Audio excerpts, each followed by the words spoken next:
All right, people, what is going on? What is going on? Welcome. Good morning, everyone. Back with another episode. This is episode 267 of the Versa Frame Rate Show. I am VF Baller, and you know how we do over here. We talk about Georgia Southern football, also talk about Atlanta Falcons football. Two good topics on deck we will be getting into. Thank you guys for the support on the last episode. YouTube, you guys, there's a handful of people that watched the episode. I really appreciate it. Also, the guys on the podcast side of things, I really appreciate you guys listening as well. Seems like we're moving in the right direction as far as this show, and it's all thanks to you guys. You guys are deciding to listen, and you're giving good feedback. I really, really appreciate it. I don't know where this be without you guys, because I was a bit nervous when I started. This is a daily thing, but I knew that I just wanted to continue to give you guys the best information and content possible, and you guys responded well, and I really, really appreciate it. So thank you guys once again. I really, really, really thank you guys a lot. With that being said, today we're going to be talking about Russell Gage. Russell Gage played pretty good for the Atlanta Falcons. Did pretty well for them, and I'm going to try to find out what kind of destination is viable for him, and will he stay a Falcon? Not really sure, so that's why I want to talk about that. Also, I want to talk about what Georgia Southern is doing once again. I mean, look, Coach Helton, ever since he got to Statesboro, has been turning a lot of things around. He's been doing things way different, and he's been very, very aggressive. And we're going to talk about the aggressiveness of what they've been doing this week. And it is very, very, very, very refreshing to see. So we're going to talk about that as well. Like I said, if this is your first time here, welcome. If you don't mind, if you want to hang around, hit the subscribe button if you're on the YouTube side of things. Like this video if you like what you see so far. Also, share this so other people you know could watch this or listen to as well. Same thing for you guys on the podcast side. Give me a 5-star rating if you don't mind. Also, share and subscribe to your the podcast avenue of this show, so you guys could get information and get the episodes as soon as I put them up. Like I said, this podcast is on iTunes, Anchor, and Spotify. Also, it will be any podcast avenue you like to use. All you have to do is search it into the podcast search engine. I should pop right on up. All right, let's go ahead and get into this. I'm not going to get into the Falcons stuff first. I definitely want to talk about it, but I'm going to talk about the Georgia Southern recruiting, tactic that they're using. I looked at this the other night on Twitter, and I thought this was somewhat of a joke. Now, and I mean, not like a joke, like a ha-ha joke, but I was like, wait a minute, is he really trying to do this? I don't believe this. Coach Helton said that he's taking 10 coaches and recruiting in every county in the state over the next 2 weeks. And I was like, wait, what? Yeah, I know he has the personnel, because I mean, you know, we talked about all the people that he's hired since he's been to Statesboro, so he has the personnel. But for the next 14 days, the next 2 weeks, you guys are going to every county in the state of Georgia, all 159 counties. So I'm like, wow, okay, is this you trying to be a little exaggerating a little bit, make it sound good? Well, apparently not, because so far, day one, they already went to 23 counties. Excuse me. They already went to 23 counties in one day. So 159 is not out the question in 2 weeks. Like I said, there's 159 counties in the state of Georgia. They already at 23. And let's talk about some of the counties that they went to already. I think I'm gonna get this right. I mean, I am from the state of Georgia, but I can't remember like all the counties or whatever, but I'm gonna try my best. From what I see in the graphic, now I'm looking at the graphic on the screen, and I think I got it cross-referenced with another county information right here, so I want to see if I get this right. Obviously, you know, went to Bullock County. I mean, that's where Statesboro is. Bullock County, went to Bryan County. Looks like also went to Liberty and Long County. So that's like right there in the Statesboro area. Actually, surprised they haven't gone to Evans and Jenkins and Screven and Burke yet. Effingham and Kid Chatham, like all that's right there, especially in the Jenkins, Screven County. There's a lot of talent there. Burke County, it's a lot of football talent up in that area. So I would not be surprised that they'd be going there sooner rather than later. Chatham County, that's where I'm from. We'll see Glenn County, all that stuff down there. We'll get to that. But those so far, Bullock, Bryan, Liberty, and Long. They also went down to the bottom of the state, and if you go down to the bottom of the state, you got Lanier, you got Lowndes, you got Brooks, you got Thomas, Grady County. That's Grady County. They also went to did I say Cook? Yeah, I think I said Cook already. They went to Cook County, Lanier. Cook, Lanier, Lowndes, Brooks, Thomas, and Grady County. They went to those counties down there at the bottom of the state. A lot of talent down there as well, especially in Lowndes County. I'm surprised they didn't jump over to Colquitt County, but I'm pretty sure they're going to be going there as well. So, like I said, they said they're going to touch every county, but those are the ones that they went to so far. Now, they also went to the far west side of the state. And those counties that they went to, I think they went to Muskogee. I think I said that right. Muskogee, Harris, and Troup County. So those are three that they went over there. I think that's over there by the Phoenix City, Columbus, Georgia area. Once again, a lot of talent there as well.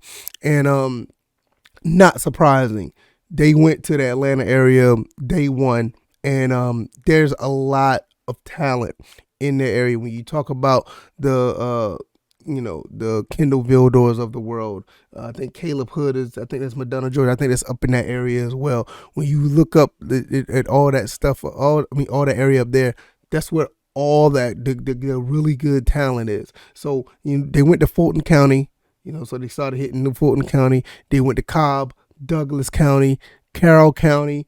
Also looked like they went to Cherokee, and they went to Gwinnett County. So very good hot spots up there. And another thing about that, I wouldn't be surprised if Kevin Whitley was the guy who went up there, because he's from that area. He has a lot of connections up there. So that's like his area. He's a high school football coach up there, so he knows the area very well. So if he went up there, I would not be surprised. And last but not least, I think it's three other counties that looks like this little small county right here. I want to make sure I get that right. Is that Oconee County? Looks like it. I could be wrong. Either Oconee or Clark County. One of the two right here, and the other two you went to Elbert and Hart County up here, going above the Augusta area, going up a little further towards the Greenville area. Greenville, South Carolina area, not too far from the border. So I don't know much about that area up there, but I'm pretty sure that they know way better than I do as far as talent goes. So so far, 23 counties in one day. Can't wait to see what else they do. And this just goes back to what I was saying about Coach Helton. These guys are ready to make a change. And if you haven't seen it already, I don't know what you've been looking at. I mean, from day one, what I've seen as soon as he took the helm as far as recruiting, what he's been doing, like even when the old coaching staff was actually coaching the team, he was like out there already, going to all types of counties and high schools, having a rapport with a lot of the coaches, just making friends, and I guess he knew some people, or he got to know some people, and it's starting to pay off. I mean, if he's going to every county in the state, going to find talent, and that I know this is something that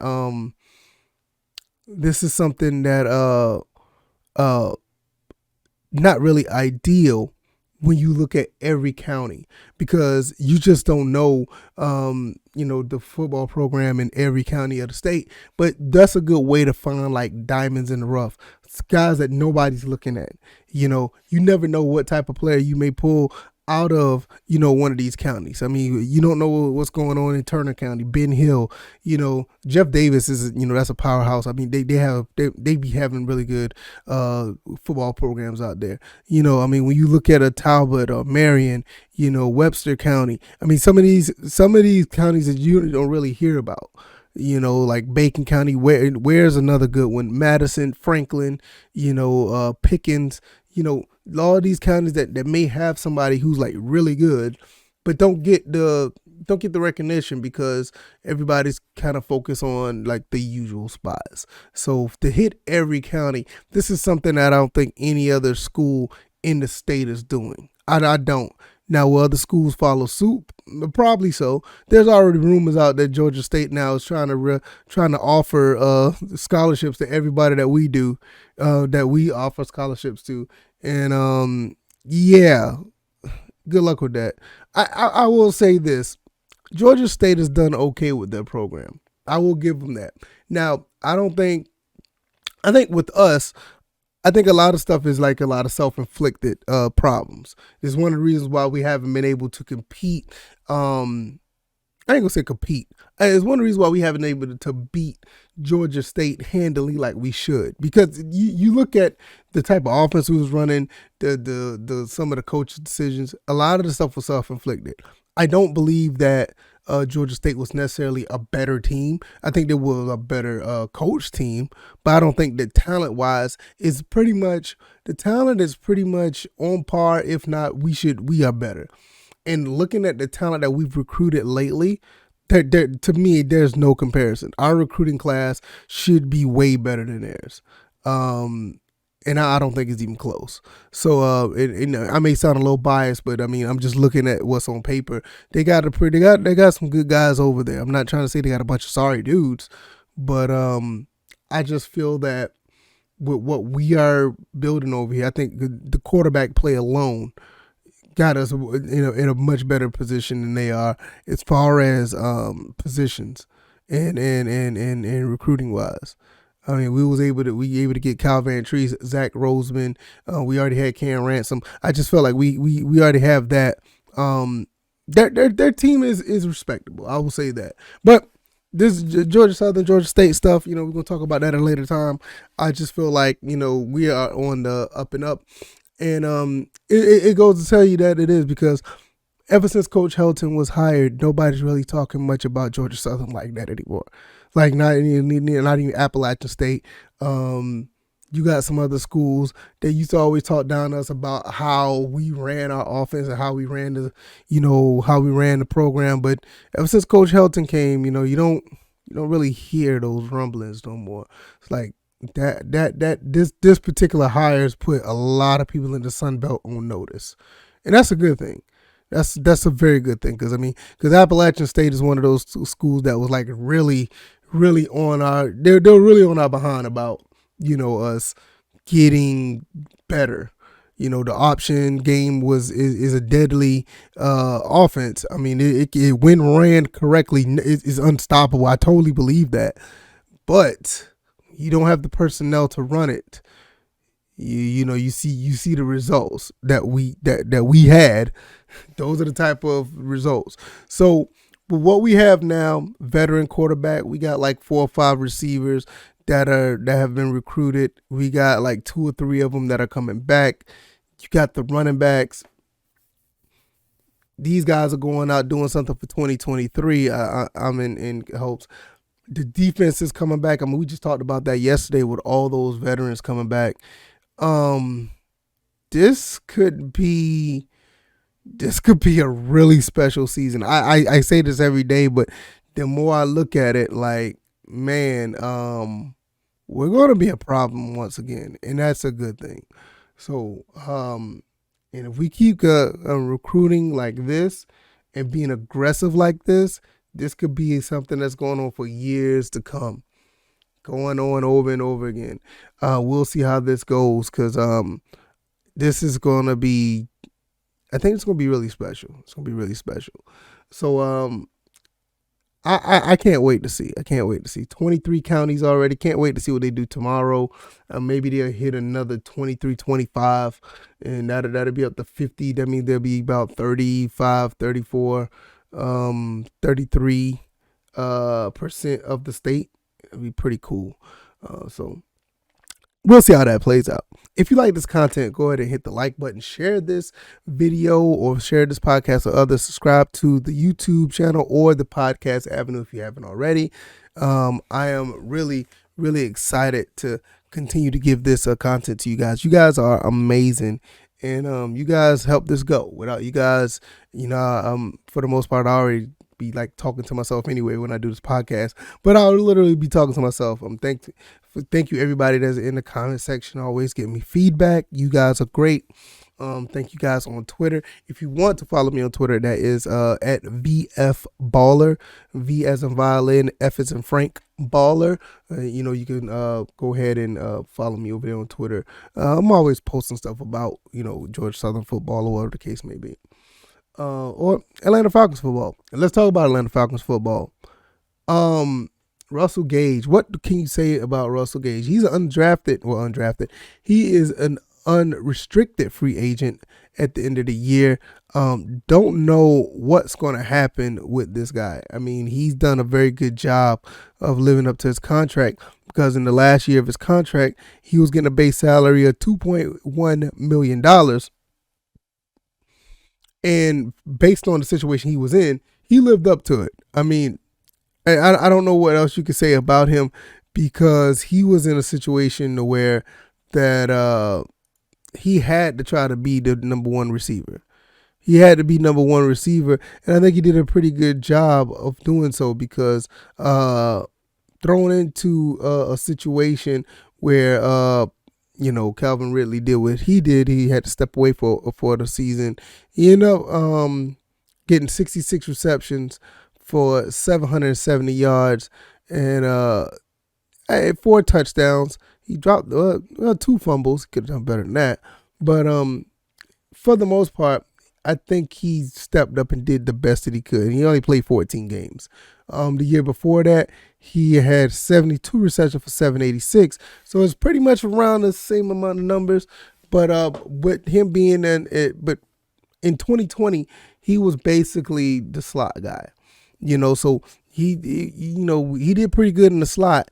It's a different animal when you have to play number one receiver. And with him playing number one receiver, what has happened was his eyes was on the defense was on him a little bit more. Eyes was on him more, and he was still able to put up these type of numbers. Now, where do he go from here? I'm not sure. I'm not sure if the Falcons will bring him back. I would be surprised if they do. If they do, I ain't gonna say if they bring him back. Wherever he goes, I don't think whatever team would try to put him in the position that he was in this year. I don't see him being a number one receiver. Like I said, maybe number 2, maybe a number 2. But I look at him at number 3 at best, and that's not a bad thing. I think he can be an excellent slot receiver, somewhat in the minds of like a Harry Douglas, was. Also, I think he'll do very well in that role as a slot receiver. He has the size. He can run routes. He just, clean up the drops a little bit. He will be just fine. Somebody's going to take a flyer out on him. Somebody's going to sign him, because I feel that he's done enough to garner another 3, maybe 4-year contract. You know what I mean? He's only 25 years old, so he has plenty of upside. He's only been in the league for 3 years and look like he's gotten better every year. Like I said, the only thing he may want to, definitely want to fix is the drops, and that's not a hard thing to fix. So he should be sought after by a few teams. Now, in my opinion, should the Falcons try to hold on to them? I think the Falcons have a lot of issues to address on the team, and Russell Gage could sit here and maybe want $7 or $8 million a year. I'm not sure if that'd be viable to the Falcons to pick up. Maybe, I don't know. They're probably already in talks of trying to get Calvin Ridley moved, so that'll be 11 million off. Um, they may want to try to look into putting money elsewhere. They may even try to get a receiver that's cheaper, and because they probably feel like they can get this probably the same type of production off of a cheaper receiver, especially if you get more receivers here that don't have to, have to play number one. If they can get another slot guy that can actually put up these type of numbers while all the while trying to get a bona fide number one, you are probably in a good position to do that rather than re-signing him for probably more than you want to pay. And you'll probably still have that same type of contract situation similar to Calvin Ridley, which like I said, contract situation where you be paying up to something that of that type of money, and you're probably gonna get the same production that you have now, because like I don't see Russell Gage coming back to Atlanta as taking on the role as a number one. I do see the Falcons probably going into free agency and in the draft, probably pulling maybe 2 to 3 wide receivers coming up in this offseason. So with that being said, it all depends on what type of receivers they get. I do expect them to try to get a bona fide number one, and maybe I'm not going to say a bona fide number two, but they'll probably try to get another formidable receiver that could likely play the number two, or they might try to get 2 number ones and try to figure out which one's going to play where. But that's going to be, a little bit later in the offseason or probably later in the draft. I don't think there's no reason to get a receiver right away. There's no sure shot receiver to pick up right away in the draft. I think you probably get a good receiver in the 3rd, 4th, maybe 5th round, and these guys could probably be able to play right away. Same thing with free agency. You guys got guys like Russell Gage is going into free agency. There's other guys that are probably going to be going there as well. So they're going to find ways to possibly sign somebody, especially if they can move Calvin Ridley. That's $11 million off the books, even though we're still kind of, strapped for cash a little bit into the salary cap. I think with the salary cap increasing and possibly moving Calvin Ridley, we should be able to make some moves. I don't think we're going to be strapped like we were last year. And last year we were strapped like pretty tight. And excuse me. And we weren't able to do anything until Julio got traded. Once Julio got traded, we could have signed our rookies. That's how strapped for cash we were last year. I think this year is going to be a little bit different. And honestly, I don't think this is going to happen, but I always expect the unexpected. Do not be surprised if you see some guys getting cut, and we start bringing some guys back on some 1-year deals or whatever. That may be the case as well, because this whole process of weeding players out and getting from under contracts is going to be a process, and it's going to take time, and this may be another year that we deal with that. Now, the towing the line, can Arthur Smith and Terry Fontenot make this team better at the same time? I think they can. We're basically like maybe 1, 2, maybe 3 players away of being a 500 team. I mean, and people don't want to really think about that, but we beat all the bad teams that we played. We lost against all the good teams that we played. If we have a difference maker, maybe 2 or 3 different difference makers on the team, we could beat a couple of those good teams. Now all of a sudden you're looking at 9-8 instead of 10-7. You just never know. Just don't know how the season's gonna play out next year. I mean, we're far away down that from getting to that point. But for right now, you really want to look at and evaluate at what all you have in front of you, who's going to still be around, who you think that could get you somewhere to a level of improvement. How are you going to be able to do all of that? And with that being said, it all starts with looking at guys like Russell Gage, or when you're looking at a guy like Calvin Ridley, or when you're looking at a Deion Jones or Foye Lil Khan, or when you're looking at other players that are on these 1 year deals, what are you gonna do? Like I said, I think Josh Harris. I think Josh Harris was on the. Not Josh Harris, but Eric Harris. I think he was on a 1 year deal. We may even start looking at another safety.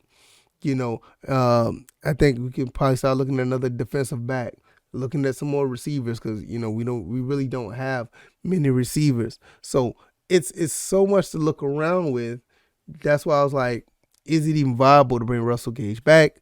I'm not really sure, because I don't know, what's the asking price for. So we'll see how all that goes.